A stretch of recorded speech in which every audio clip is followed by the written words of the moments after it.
So it's a pleasure to be here, even though this is some interesting times in Israel these days. But I hope the talk will go through smoothly, no problem. It's a pleasure to be here. And what I will try, what I will try to describe today is some part of the work we have been doing. Actually, I could talk on any of those topics, but I chose to deliver a fairly simple talk talking about optimizing nonlinear processes. But just in 30 seconds or so, we have designed various metasurfaces. Mostly what we do is we use metal films with various structures drilled into them. We have designed various lenses or polarization sensitive devices or some applications towards nonlinear holography.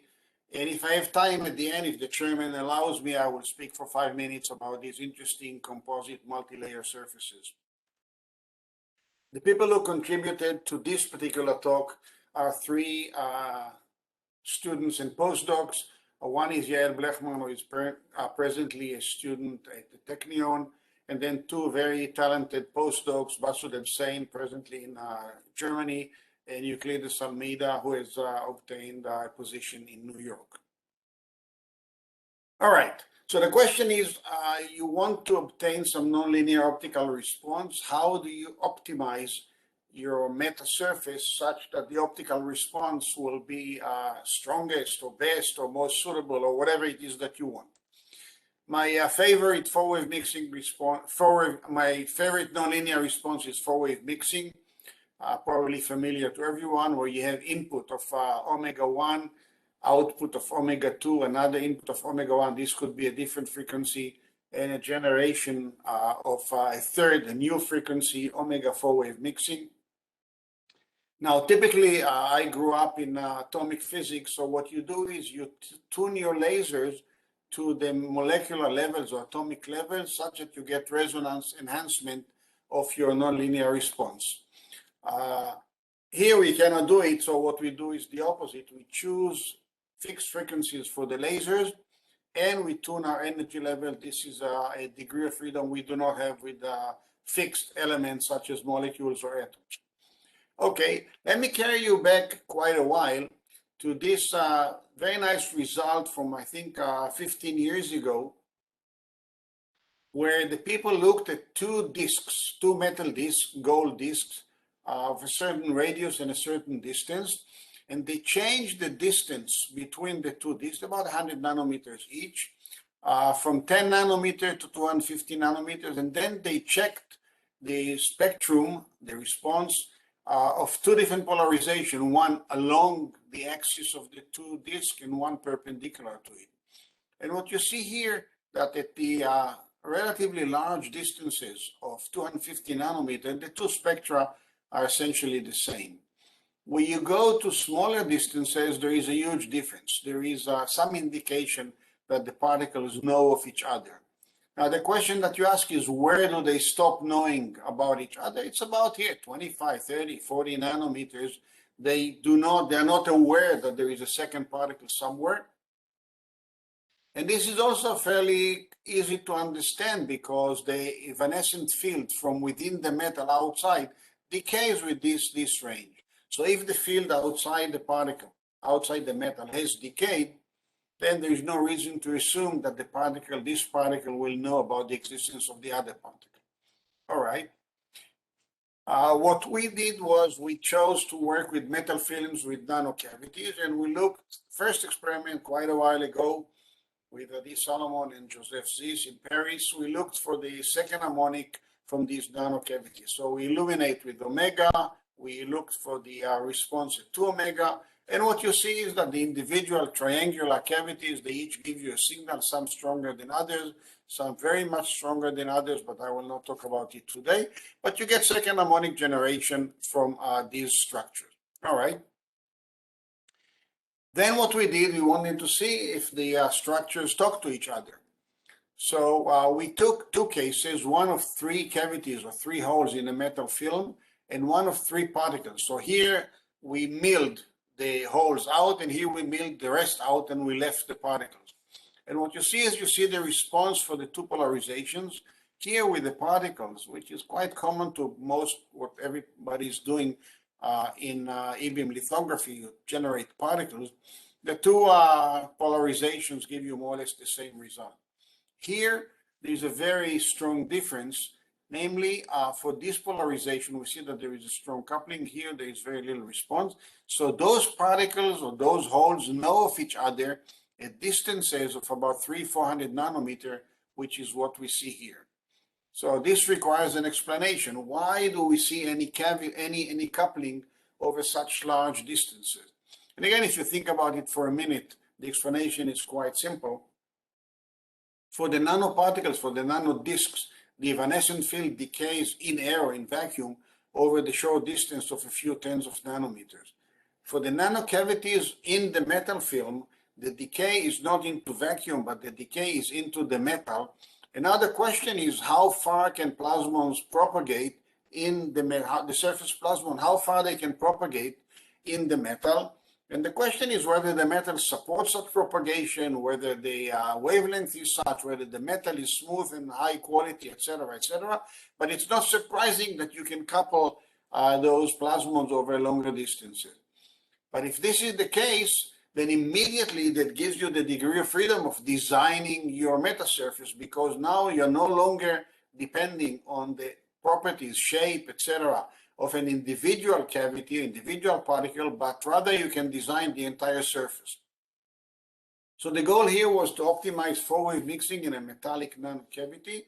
We have the two frequencies, omega 1 and omega 2, coming in. Omega 3, omega 4 wave mixing is generated. You separate the two, you measure intensity, and these are the numbers. Omega 1 is straight out of the Thai sapphire laser. Omega 2 is 1053 or 1100 at some point. And the generate frequency is at this frequency. This is the scheme. And the goal is to get as much of this frequency, 645 in this case, as you can. All right. So what we did was we built a freestanding film because we cannot afford the light to propagate through a micron or 10 micron or 100 micron of glass, because then the non-resonant signal will be even stronger. So we need a freestanding film. And to start with, we started with rectangular cavities, and we chose to optimize a single parameter, namely the aspect ratio of these rectangles. So this will be aspect ratio of 1, this will be aspect ratio bigger than 1. Okay, so what do you want? We did the calculations with numerical, and what you see is one of these is calculated, one of these is measured. It's not even clear which is which. But what you see is you see the spectrum as a function of the aspect ratio. And what you have is you have two modes. One hardly changes with the aspect ratio, and the other one very strongly dependent on the aspect ratio. And the measurement supports what we calculated. All right, let us look now at several cross sections. Here is one at aspect ratio of 1. Here is one around 2, and here is one around 3. Let us look at these spectra in a little more detail. And what you have is these are the spectra I showed you. For aspect ratio of 1, you have this one resonance around this frequency, which is good. This is the output frequency. For the large aspect ratio of 3.6, you have this frequency where you have a resonance around here, around omega 2, which is good. But on the other hand, at around 2, you have a resonance at omega 1. Now remember, we're taking 2 photons from omega 1, and therefore clearly this resonance or this configuration is better suited for what we are trying to do. All right, so we have this aspect ratio of approximately 1. And remember, we are measuring basically the intensity of the transmission at omega 1, 2 photons, and 1 photon from omega 2. And indeed, we look at the four-wave mixing. We calculate the four-wave mixing, the optimized sector, and there is indeed a peak around 2, and the measurement shows exactly more or less the same, slightly broader for various reasons, but we see a peak at around 2. All right. Now, if you look at these cavities, we optimized one parameter. only the aspect ratio of those rectangles. Now, there are many other things we can do. We can go to other shapes. We can go to triangles like we did before. We can go to more sophisticated shapes. We can go to rings. We can go to many things. But we chose to stay with the simple rectangles, but to allow ourselves more freedom in the optimization. So if you look at a small section of the sample, what you have is you have actually 4 parameters other than the thickness, which we kept fixed. You have the dimension X and Y of an individual cavity. All the cavities are the same. And you have the periodicity X and Y of the array. Now, it could be the same, it could be different. So right now you have basically 4 parameters as opposed to the 1 parameter you had before. So you have more degrees of freedom. On the other hand, it's a lot more difficult to calculate. So what we chose to do in order to find the best configuration is we chose to use a genetic algorithm for optimization. Now, this is something that we have been using for pulse shaping and optimal interaction between ultra-short pulses and a molecular sample. So very briefly, what you do is you choose at random several structures, several dimensions. Remember, what we are trying to optimize is this vector of 2 dimensions and 2 periodicities. You choose at random a first generation, and then you calculate, and we're using numerical very effectively. You calculate the number you want to optimize, then you start to play with changing at random, changing the numbers or crossbreeding, namely taking some elements, say 2 dimensions from the mother and 2 dimensions from the father. You choose the best brood, and then you repeat this cycle as many times as you want until you get some improved condition. If you don't like this scheme, all you have to do is look at these numbers and just run, I don't know, 1,000 simulations for the different dimensions and choose which one is the best. Sometimes the brute force is easier. In most cases, the smart optimization is a better approach, but you need to use some optimization strategy to choose your best dimension, the best vector. Okay. So the first question is, what do you optimize? And the first attempt was to repeat what we have done before and optimize the linear response, namely optimize the transmission at omega 1 multiplied by the transmission at omega 2 multiplied by the transmission of the generated frequency. Now remember that in the previous example where I had only 1 parameter to optimize, there was no resonance at this frequency. There were only 2 resonances, more or less 2 resonances available here. There was no resonance at this frequency. Then, anyway, I did not have enough degrees of freedom.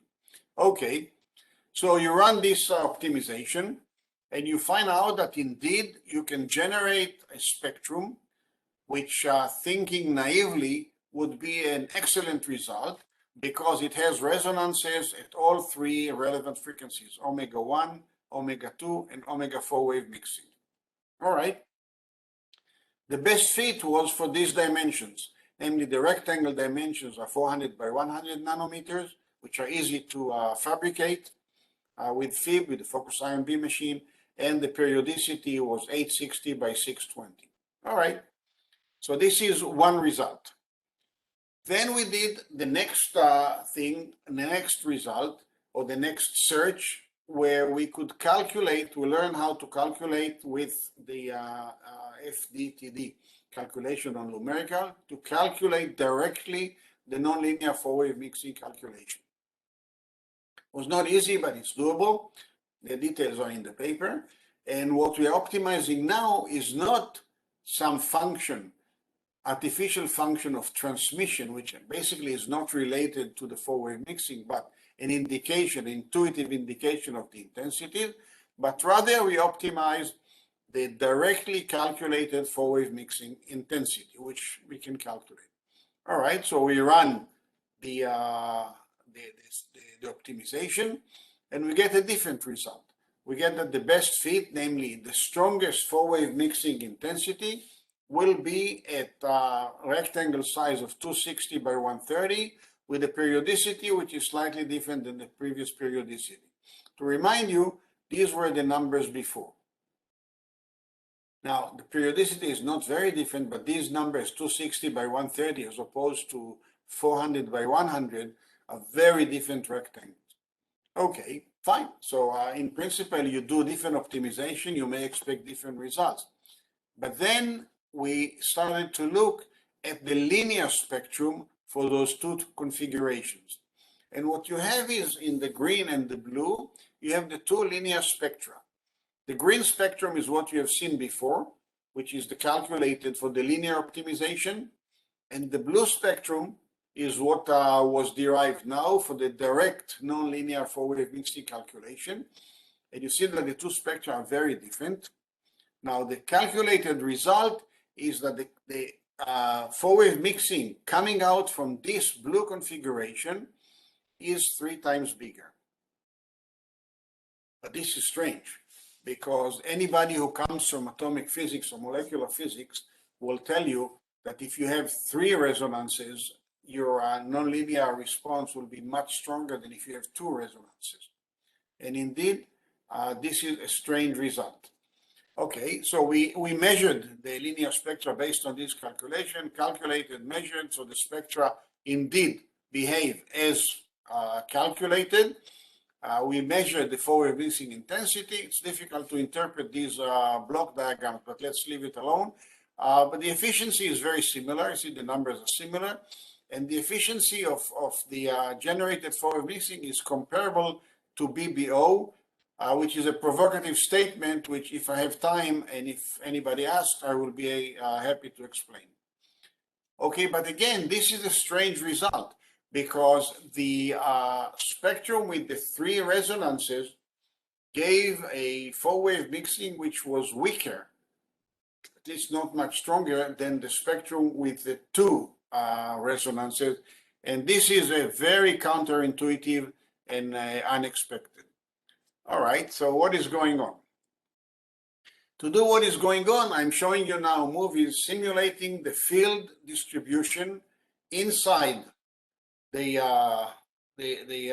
sample. As light is propagating, this will show the propagation of the 800 nanometer mode, and this will show the propagation of the 645 nanometer mode. Take a look at the distribution inside. Red is high intensity, blue is low intensity. Okay, sorry, didn't start. Okay, follow the two frequencies, and you see that the blue is strong in the center of the sample, whereas the 645 was strong. Look again, strong at the entrance and basically non-existent in the center, and strong at the exit again. So what we have is we have some additional parameter. It's not just the product of the intensities as we did for the linear sample, because when you look at the transmission spectra here, what you see is you see the intensity in the far field. On the other hand, the overlap between the 2 modes is occurring in the near field. So here what you have is you have in the near field situation within the sample, within the thickness of the metal. What you have is that the different frequencies behave very differently. Now, what is important, of course, is the overlap. It's the overlap of the 3 fields that gives rise to the nonlinear interaction. And what we see here, that here we have relatively stronger overlap. Here, the relative intensity or the relative overlap is somewhat weaker. And this, in our opinion, explains the result. So from this point, let us look at what we have. Our AMO knowledge or background or experience gave us an indication of how to treat nonlinear optimization. So we got some structure, we got some optimization. We're able to design, just based on intuition, 3 resonances, and the 3 resonances gave indeed a stronger four-wave mixing than just any random number. Now, to give you some numbers, so the 1 parameter optimization gave us an order of magnitude. This 4 parameter optimization gave us about a factor of 30 or 40 compared to just any random number. Now, for the nonlinear interaction, however, the far-field picture of the intensity of the transmitted frequencies or transmitted resonances is misleading because some modes may have strong intensity inside the cavity and very little transmitted intensity because they are dark mode or not quite dark mode, but modes that emit a little less. And the reason is that if you think about it a little deeper, if you take a molecule, the size of the molecule could be a few angstroms or maybe less than a nanometer, which is very, very much smaller than the wavelength of hundreds of nanometers. If you take this structure, I didn't tell you, but the thickness was about 250 nanometers. The thickness, the size is not infinitely small compared to the wavelength, and therefore you have propagation effects and overlap of the modes inside the cavity, which raises the question, where is the transition? How small is small? And you know, people fabricate structures down to tens of nanometers. We stopped at about 80 or 100. People can fabricate particles of much smaller than tens of nanometers. The question is, where does the approximation of an infinitely small particle, where does it start?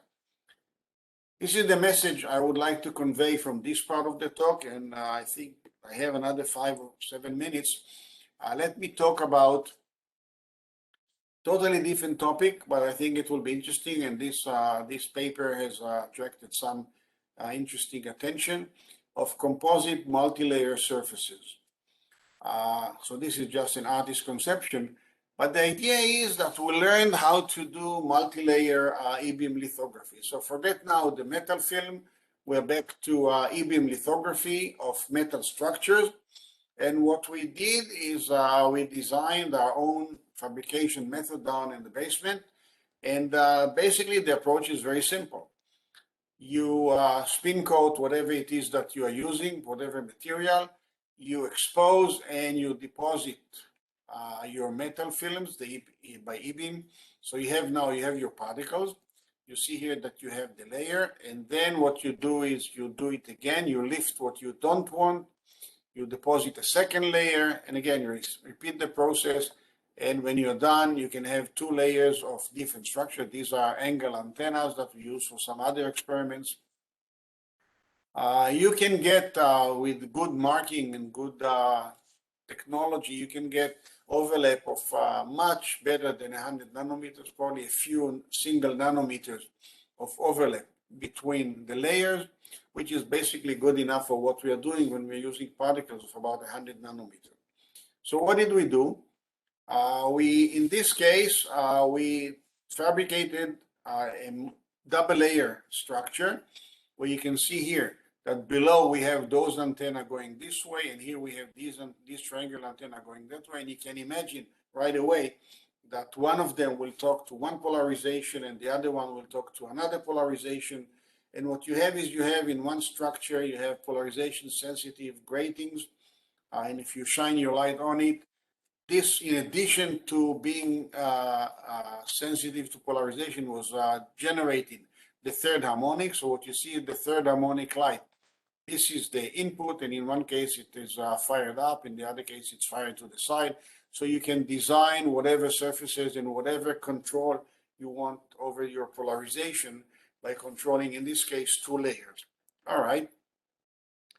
This gives you immediately beautiful options of designing whatever computer-generated structures you want. So here are 2 layers, 2 structures.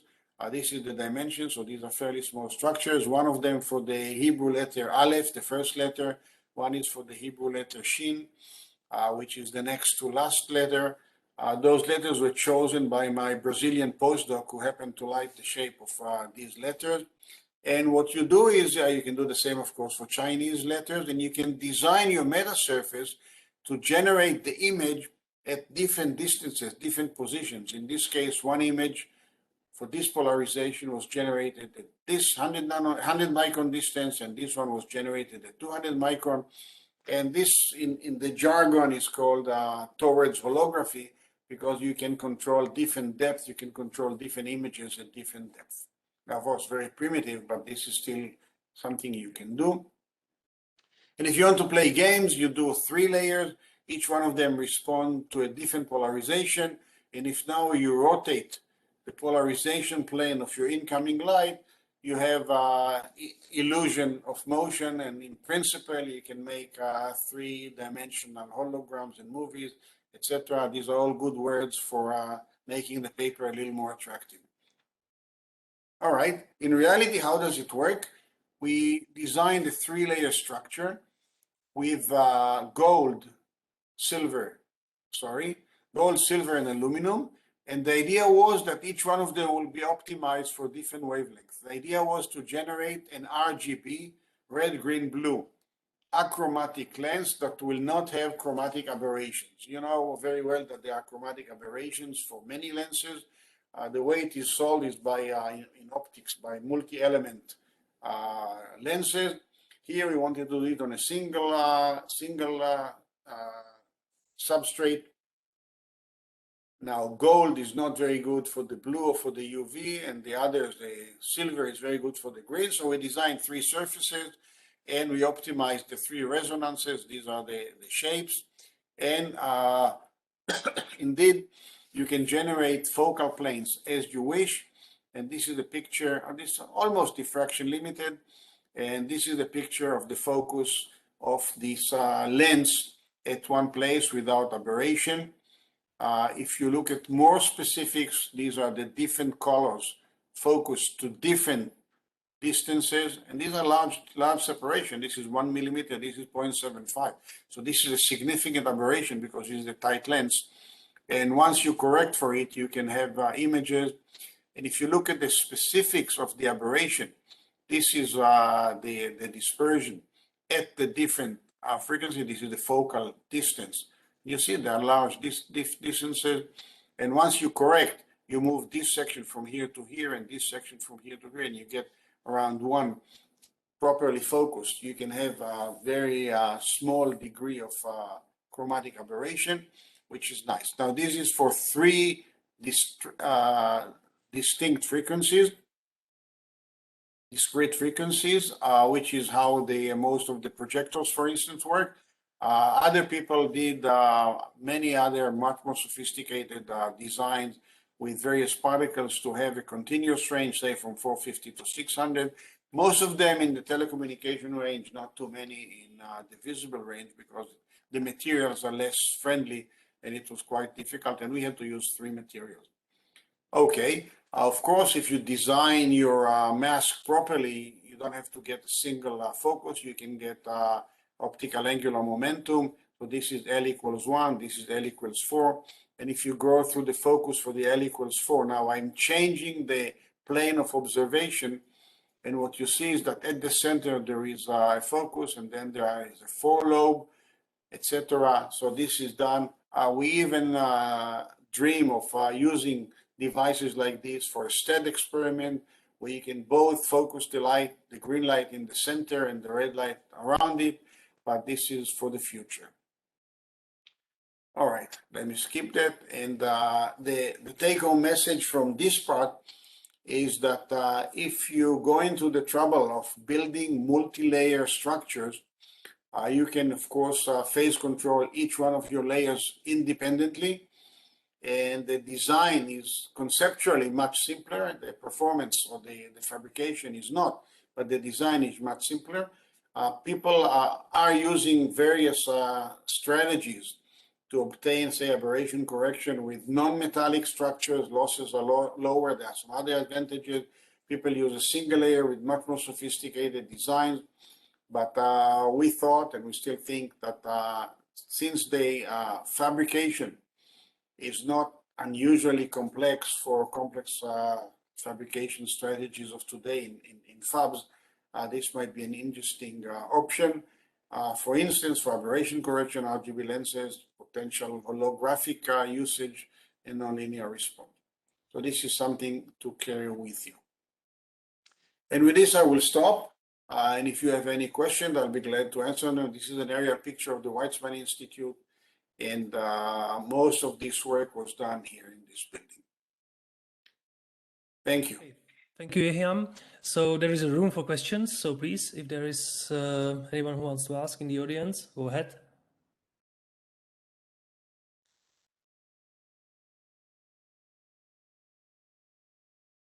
So I will start the discussion. Yehiam, can you comment why you selected genetic algorithm with respect to other algorithms or like even neural networks and stuff like that? Was it just a historical reason, or did you have any particular reason for that? There is no good reason to do that. This is my favorite optimization process. You know, if you work with ultra short pulses, people have done it in the last decade or even more than a decade. What you do is you use a pulse shaper, you spread your frequencies on the table, so you have, I don't know, 640 or 128, whatever number of pixels you have, and then you can play with them. So you optimize not a 4-component vector, but a 600 component vector. And people have used various optimization schemes. The one common in this laser light matter interaction was genetic algorithm. So this is what we use. There is no good reason to use this particular over other algorithm. When you are done, which was the case with pulse shaping, going back and back engineering, reverse engineering the result to say why this is the best shape, or why the 400 by 100 is the best one, is basically not doable today. So if you want to learn why that looking at the resonances is more instructive, if you want to get the 4-wave mixing, or you want to get some, you know, if to optimize other things, then you use brute force. In some cases, we looked into that and we said, okay, we have a periodicity of say 1 micron by 1 micron. Let's divide it into, I don't know, 20 micron blocks and calculate all of them. It was longer, but not by orders of magnitude. And it did not require any thinking. So you can, by smart optimization, you can probably gain up to an order of magnitude in calculation time, but these are not very long calculation anyway, so it's not critical. Okay, thank you. So is there anyone who wants to ask Yehiam? Vlastimil Charatekis? Go ahead. I am. Hi, Yehiam. Thanks for this nice talk. And my question is whether you have considered homogeneity of your metasurface for the nonlinear processes. Like the parts of the metasurface that are close to the edge might behave differently than those that are in the center, right? Can you repeat the question? I could barely hear it. Okay. So is it better now? I can hear it now, yes. Okay, so my question is, how about the homogeneity of the metasurface? I guess that the parts that are close to the edge of the metasurface behave differently than the parts at the center. Is that right? So you're talking about the shape of the array, basically? Yes. How I optimize the array. So in the calculation, we assume an infinite array. It's not an infinite array. We observe in some other experiments that there are differences, and the actual result does not conform to an infinite array. Now, what is infinite? 10 or 20 elements is close enough to infinity in this case, so the edge is less important. In the calculation, it's a lot easier to take one of them in the numerical package and assume boundary condition, a repetitive boundary condition, everything is simple. To start to calculate with accuracy of a few nanometers over many microns is a little more time consuming. There is no real need to do it. You have to be aware that the calculated results are not exactly what you do. And therefore, what we found, and this is a good question, what we found that suppose the prediction was that it will be 260 by 130. When we measured, it was not 260, it was 250 or 270, or it was in the neighborhood, but not exactly the number we calculated. And the calculation is detailed enough, but we believe it's because of the lack of infinite periodic array. Okay, thank you very much. Okay, then Katarina, please go ahead. Hi, thank you for the nice talk. We were actually wondering, with the multi-layer metasurfaces, is there anything to consider regarding the distance between the individual layers of these nanostructures, like within calculation or such? No, with the calculation, we calculated each one separately. The sizes are large enough that we assume that it's not a bad approximation, the thicknesses, to assume that they act individually, plus the resonances do not overlap. So each one of them is resonant at a different frequency, so the existence of another layer not too far was not detrimental. But this raises a more interesting question even, can we design three-dimensional structures? Namely, on purpose, generate coupling between the two layers. This is not something I described here, and it's something we started to look at, but I don't have any interesting results to report so far. In this particular calculation, I'm sure there was some surface effects because, you know, there is oxidation, there is other garbage when you're doing the fabrication, not in the calculation. And the measured result was not so very different from the calculation, so I guess the surface effects are not very strong.